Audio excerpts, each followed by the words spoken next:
mdau wangu kwenye haya masuala haya ya kampeni ya kuondoa tumbo, kampeni ya kuondoa kitambi, kampeni ya kupona magonjwa yote. Na of course hata yeye alikuwa na kilo nyingi alikuwa na kilo nyingi ni mwanamke wa makamo mwenye miaka 45 na 6, lakini alifuata ushauri wangu. Sasa amekuwa msichana mdogo, amekuwa binti, amekuwa yuko vizuri, magonjwa yote yameondoka. Sasa ameniletea zawadi, ameniletea vimamaya Navyosikia kwamba nasema watu badala ya kula ugali, wali, mihogo, chipsi, ambaye uko hapa mjini hauna kazi ngumu, kula viazi vitamu. Kula vile viazi vitamu, visoya tunaviita kwa wale ambao ni Wachaga.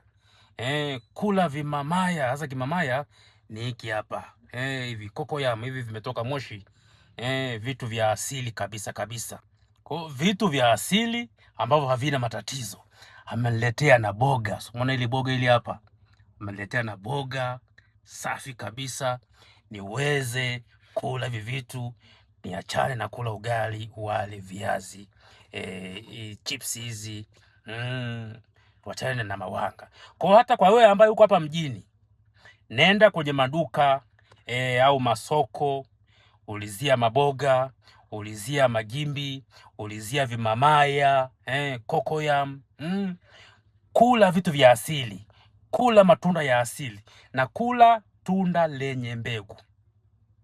Kama ni papai lenye mbegu, yako matikiti yenye mbegu lakini kwa kiasi kidogo, yako haya mabiringanya, kula sana bamia, kula sana nyanya chungu, kula sana hivi viungo tangawizi, iliki, mdalasini, karafuu, pilipili.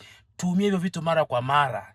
Sasa wewe ndugu yangu, ukila hivi vitu pamoja na maharage, mchemsho wa yai la kienyeji, ukila na kuku wa kienyeji wa mchemsho, ukipata au kama kuna nyama pori, unaweza ukapata hizo, haushibi, unashiba. Kwa ndugu yangu, fanya maamuzi, linda afya yako. Fanya maamuzi, linda afya yako.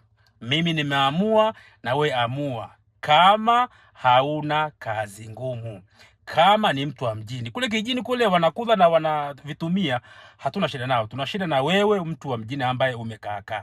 Kula vimamaya, kula vitu vya asili, kula majimbi, ujenge afya yako na upone magonjwa yote.